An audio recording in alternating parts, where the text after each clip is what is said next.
దీంట్లోంచి నా షాట్ ఇంత బాగా వస్తుందని ఇమాజిన్ చేసుకోగలగా.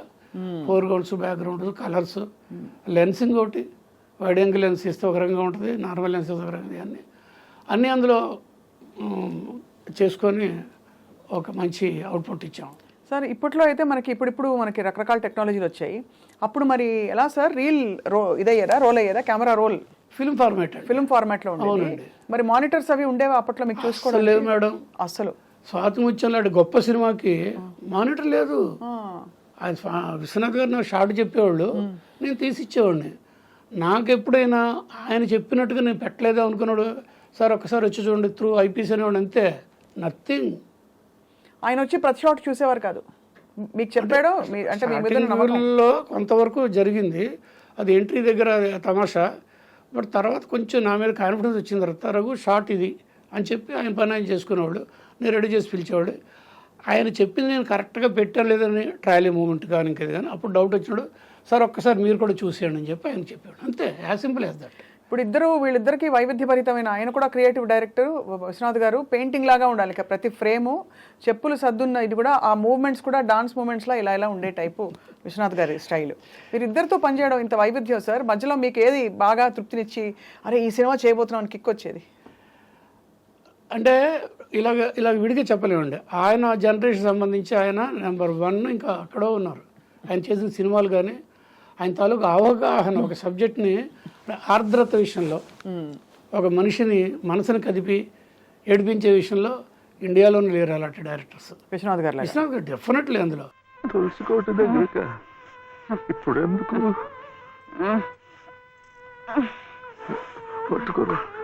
వెళ్ళే ముందు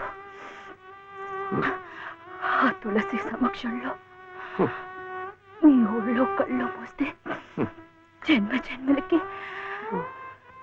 మీరు నా పసుపు కుంకుమలు నాతోనే ఉంటాయట. ఇప్పటి నుంచి తులసి కోట దగ్గర ఎందుకు? చలిగా ఉంది, లోపలికి వెళ్ళిపోతా. మండే కట్టెలతో చలి కాచుకుపోయేదాన్ని, ఒళ్ళు కట్టినా పర్వాలేదు, అంతవరకు ఇక్కడేమి ఒళ్ళో పడుకునేవాడి. లలిత ఏంటిది? వద్దు వద్దు.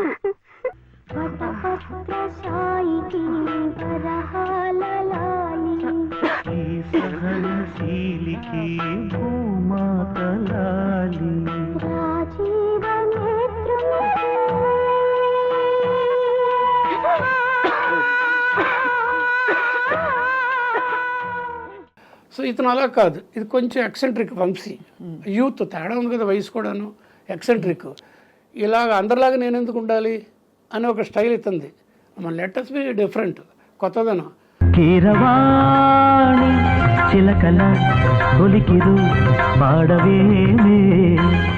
There are rules, but letters break rules అని ఇద్దరం కలిసి చేసేవాళ్ళం. అది ఇది ఒకటే. అయితే నేనే నమ్ముతానంటే when you are Rome in Rome be a Roman. ఇంకొకటి చీప్ ఎగ్జాంపుల్ ఏంటి, ఏ ఎండగా గొడుగు పట్టు. అలాగా ఆయన దగ్గర ఆయన మనసును అర్థం చేసుకుని విశ్వనాథ్ గారి దగ్గర కొన్ని చోట్ల పెద్ద మాటలు మాట్లాడుతున్నాను, పరకాయ ప్రవేశం చేసి ఈయన ఇలాగ ఎక్స్పెక్ట్ చేస్తున్నారు నా సైడ్ నుంచి, కెమెరా సైడ్ నుంచి, కెమెరా మోడ్ నుంచి, జూమ్ టైమింగ్ నుంచి, మ్యూజిక్ అని అనుకొని తమకంతో చేసేవాడిని. వంశీ దగ్గర ఏంటంటే ఎక్సెంట్రిక్ నాకు తెలుసు, ఆ కంపోజిషన్స్ కానీ అవి కానీ ఇవి కానీ, ఎడిటింగ్ కటింగ్ కానీ, దాని తగ్గట్టుగా లెన్సింగ్, దాని తగ్గట్టు కెమెరా మోడ్ చేసి ఇచ్చాడు. అంటే అక్కడ అలాగే ఉండాలి, ఇక్కడ ఇలా ఉండాలి. అయితే ఇలాగే ఉంటే విశ్వనాథ్ గారి సినిమాలో ఒక 4-5 చేస్తాను, అలా ఉంటే అతని సినిమాలో ఒక 6 చేస్తాను. ఈ చేస్తే ఏ సినిమాలన్నీ చేసేయచ్చు. గొప్ప ఎక్స్పీరియన్సెస్ సార్ ఇవన్నీ. మీరు మధ్యలో అంటే స్వతహాగా మీరు ఇంత విజన్ ఉంది కాబట్టి మీరు డైరెక్షన్ చేయాలి అని యాక్టివ్గా డైరెక్షన్లోకి ఎందుకు రాలేదు? మీరు ఎందుకు వచ్చానుగా, కళ్ళు చేశాను కదా. కళ్ళు కాకుండా అంటే నేను అనేది ఫుల్ ఫ్లెడ్జ్డ్గా. దానికి డైరెక్టర్ అనేవాడు క్యాప్టెన్ ఆఫ్ ది షిప్, తర్వాత film is the directors media, ఆ సూత్రాలు నేను నమ్ముతాను, వాళ్ళ బుక్స్లో ఉంటే విడిగా. సో అంత రేంజ్ నేను ఉన్నానా అని నేను చెక్ చేసుకుంటే నాట్ ఎట్, నో అని నేను అన్నాను. నాట్ ఎట్, హాఫ్వేలో ఉన్నాను, జరుగుతుంది ప్రయత్నాలు. విశ్వనాథ్ గారితో పర్టికులర్గా వంశీతో చనువు ఎక్కువ కదా, మీ ఇద్దరం ఆ సీన్ తీసుకొని తను ఏం చేస్తాడో నాకు తెలియదు, నేను అనుకోవడాలు, షార్ట్ కట్టింగ్లు ఇమేజ్ చేసుకుంటే అతను చేసింది నేను చేసింది చాలా చోట్ల ఇలాగే ఉండేవి. అంటే నేను కూడా కరెక్ట్గానే ఆ యాంగిల్ ఆలోచిస్తున్నాను. ఇది విశ్వనాథ్ గారి విషయంలో కూడా కోడైరెక్టర్ని రిక్వెస్ట్ చేసి ఆయనకి మళ్ళీ పెద్ద ఆయనకు తెలియకుండా ఆ సీన్ చూసుకుని సైలెంట్గా ఉండిపోయి నేను ఆ ఆలోచనలో ఉండేవాడిని. తర్వాత ఆయన వచ్చి కొన్ని షార్ట్లు చెప్పేవాడు. నేను అనుకున్న దానికి ఆయన మళ్ళీ కొంచెం టాలీ అవుతూ వచ్చాయి. దాంతో నేను కూడా డైరెక్షన్ చేయొచ్చు అని ఒక పురుగు లోపల ఎంటర్ అయిపోయింది. అలా కొంచెం ట్రావెల్ చేసిన తర్వాత 86 ప్రాంతంలో విశ్వనాథ్ గారు స్వాతి ముత్యాన్ని చేశాను. 87 ఎండింగ్లో ఒక కళ్ళు సినిమా చేయడం జరిగింది. అవార్డ్ విన్నింగ్ ఫిల్మ్గా ఇందాక చిట్టిబాబు గారు అన్నట్టు ఇండస్ట్రీ కళ్ళు తెరిపించిన సినిమా కళ్ళు. సో కళ్ళు సినిమా మీ అసలు ప్రాజెక్ట్ ఎక్స్పీరియన్స్ చెప్పండి సార్, ఎలా జరిగింది అసలు? ఇది దీనికి ఎక్కడో ప్రస్తావన అండి. 1970లో డిగ్రీ ఫైనల్ ఇయర్లో ఉన్నప్పుడు విజయవాడలో ఆంధ్రనాట కళా పరిషత్లో ఈ నాటికి వేశారు రైల్వే ఇన్స్టిట్యూట్లో. అప్పుడు జంజాల, సుత్తివీరభద్రం మేమందరం ఒక బ్యాచ్ మేట్స్, అంటే కాలేజీలో ఒక బ్యాచెస్ అనమాట. అప్పటికి ఈయన తనిఖీల బారని మాకు ఇంకా తెలీదు, ఆయన వచ్చాడంట. అక్కడ కలుపుడి మారుతిరావు గారు రాసిన స్క్రిప్ట్, మ్యానుస్క్రిప్ట్ అంటారు, ప్రింట్ కూడా కాల. ఆయనకి బెస్ట్ ఫ్రెండ్ అయిన బివి రామారావు గారని, అప్పుడు chief secretary of Andhra government. ఆయనకి చేరాను వేసుకోరా డ్రామా చేయరు అంటే ఆయన చేసిన పెర్ఫార్మెన్స్. నాటకాలు అప్పుడు ఒక రకంగా ఉండేవి, అంటే ఇంట్రెస్ట్గా ఉండేవి కాదు, ఏదో ఉండేది. అందుకనే ఆ నాటకాలంటే కొంతమంది సినిమాల మీద మోజు, నాటకాల మీద లేదు. ఆ టైంలో ఈ నాటకం వేశారు. First performance I was there. అయిపోగానే ఒకసారి హాల్ అంతా అసలు స్టాండింగ్ ఓషన్ వచ్చింది. నేను నాతో పాటు కొంత పరిగెత్తుకు వెళ్ళి కలుపుడి మారుతిరావు గారు ఎక్కడున్నారో ఫ్రంట్ రోకి వెళ్ళి ఎక్కించుకొని భుజాల మీద ఎక్కించుకొని, మన క్రికెట్లో వాళ్ళు ఎక్కించుకొని తిప్పుతారు అలాగే నేను ఆయన మోసాను దీంట్లో. అంత ఇన్స్పైర్ అయిపోయాను అనమాట నేను. అంటే సంథింగ్ ఎక్కడో కొట్టింది నాకు. అది ఇమీడియట్గా ఆ రోజున నెక్స్ట్ డేనో ఇద్దరు ప్రొడ్యూసర్లు అనౌన్స్ చేశారు. రామానాయుడు గారు తెలుగుకు తీసుకున్నారు, కే బాలచంద్ర గారు తమిళకి తీసుకున్నారు. ఇద్దరు చేయలేదు. బాలచంద్ర గారు చేశారు, మధ్యలో ఆపేశారు. నెక్స్ట్ నెమ్మదిగా వద్దాం, ఎందుకు ఆపేశారు, ఆయన నాకు అది కృష్ణ భగవానుడు అర్జునుడు చెప్తారు కదా, నాకు ఏం చెప్పారు చెప్తాను నేను. అలా కమల్ హాసన్ కూడా చెప్పాడు, రఘు నేను చేసిన తప్పిది, అమావాస్య చంద్రుడు చేశాడు కదా బ్లైండ్ క్యారెక్టర్ అని చెప్పారు. అలాగే ఇలాగా మొత్తం మీద అది ఆ హ్యాంగ్ ఓవర్ 18 సంవత్సరాలు వచ్చింది. అది 1987లో నేను ఈ సినిమా చేద్దామని ప్రిపేర్ అయినప్పుడు రామానాయుడు గారి దగ్గరికి వెళ్ళి రైట్లు కొనుక్కొని మొదలుపెట్టాను.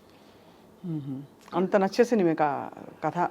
అంటే అలాంటి అందరూ చేయలేరండి. అందులో ఒక స్వార్థం ఏంటంటే ఒక స్పెషల్గా ఒక గుర్తింపు తెచ్చుకుందామని, అంటే కీర్తికాంక్ష అనొచ్చు, మీరు ఏమైనా అనండి, నాకు తెలియదు. ఎందుకుంటే కూడా సార్, అంటే మీకు వెల్ డిజర్వ్డ్, మీరు మీలాంటి విద్వత్తున్న వ్యక్తికి ఆ రోజున యాక్చువల్గా ముందైతే మా బ్యానర్ మీద మహాలక్ష్మి ప్రొడక్షన్ అని చెప్పేసి మహాశక్తి ఫిలిమ్స్ అని మేము ముగ్గురు ఫ్రెండ్స్ కలిసి అనుకున్నప్పుడు జంజాల గారికి అడ్వాన్స్ ఇచ్చాం.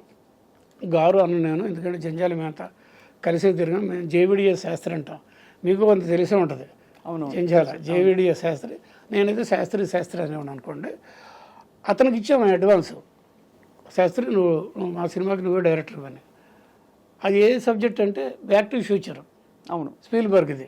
ఆదిత్య 369 తర్వాత వచ్చింది అన్నప్పుడు ఒక 2 నెలలు కూర్చున్న తర్వాత జంజాల ప్రొడ్యూసర్ నన్ను పిలిచి, రఘు మనం మొయ్యలేమేమో, ముందుకెళ్ళాలి వెనక్కి వెళ్ళాలి, ప్రాపర్టీస్ కాస్ట్యూమ్స్ ఇవన్నీ, ముందు ఏదైనా ఒక సినిమా చేసి బ్యానర్ సెటిల్ చేసి కొంచెం పర్వాలేదు అనుకున్నట్టు చేద్దామంటే అది డ్రాప్ అయినప్పుడు మా ప్రొడ్యూసర్లు డిసప్పాయింట్ అయిన నా కొలీగ్స్ అనమాట.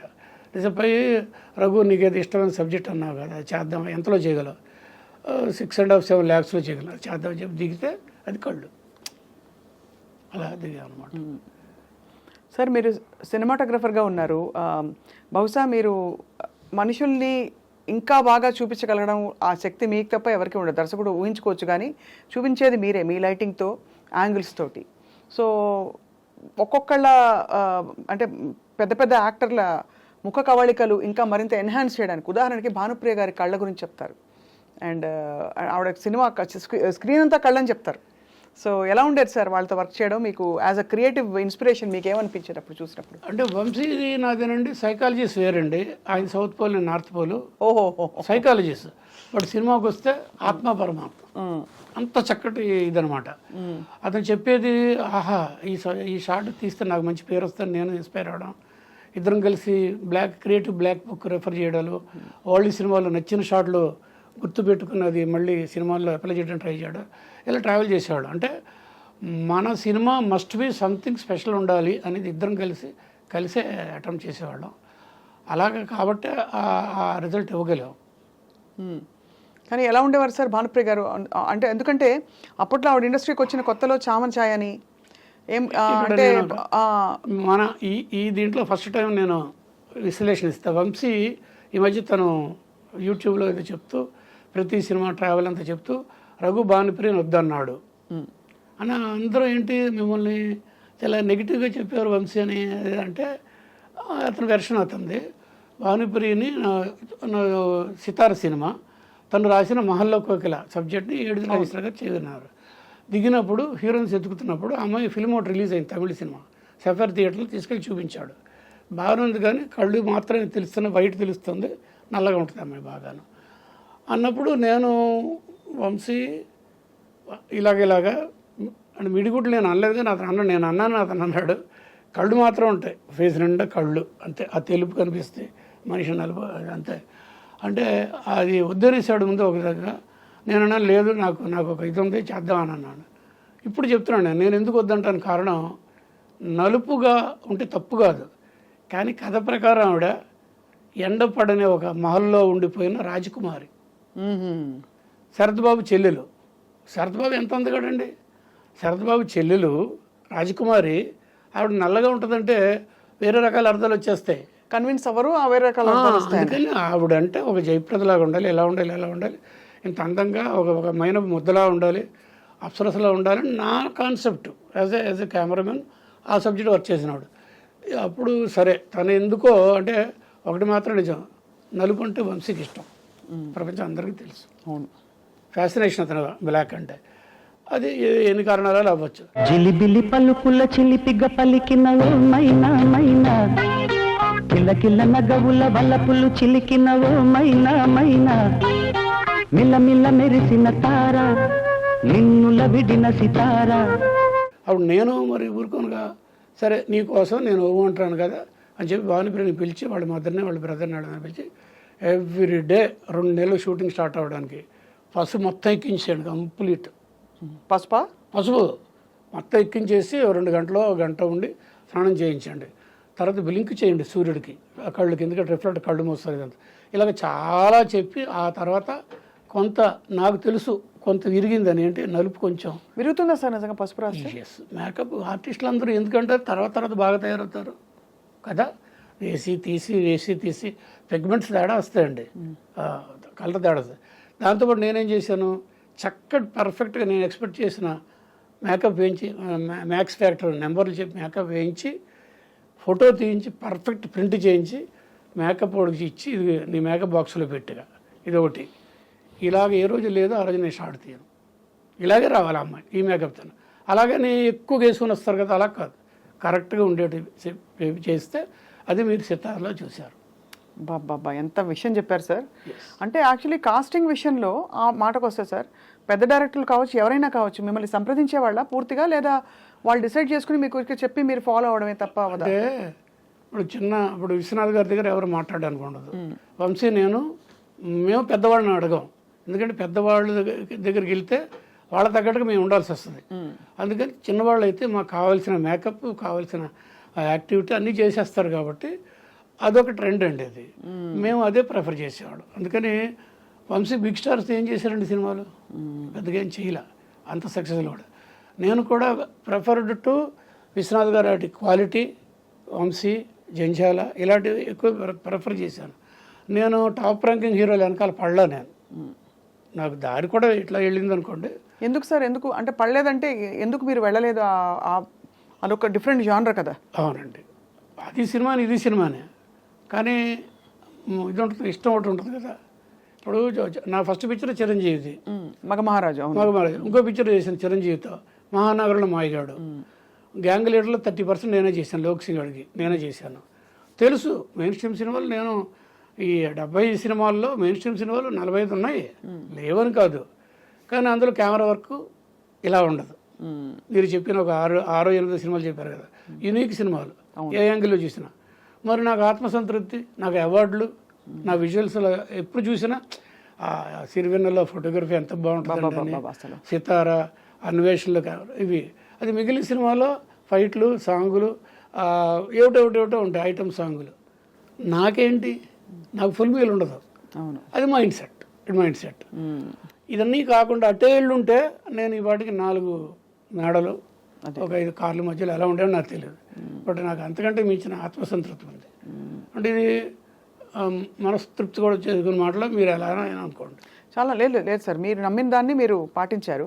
కానీ ఈ గ్యాంగ్ లీడర్ ఎందుకు సార్ 30% మాత్రమే 3 అంటే మీరు చేసి తర్వాత అంటే లోక్ సింగ్కి అప్పుడు ఇంకోటి ఏదో చేయాల్సి వచ్చింది, ఇంకో సినిమా ఏదో, అలాగేదో 2 యూనిట్లు ఉన్నప్పుడు అవన్నీ నేను ఎక్కువ చేశాను. ఎలాగో బాబిరెడ్డి గారితో చేశాను కదా నేను, అందుకని ఎప్పుడు అవసరమైనా బాబిరెడ్డి గారికి నేనే ముందు వస్తాను అన్నమాట. ఓకే, అలా చేశాను అన్నమాట.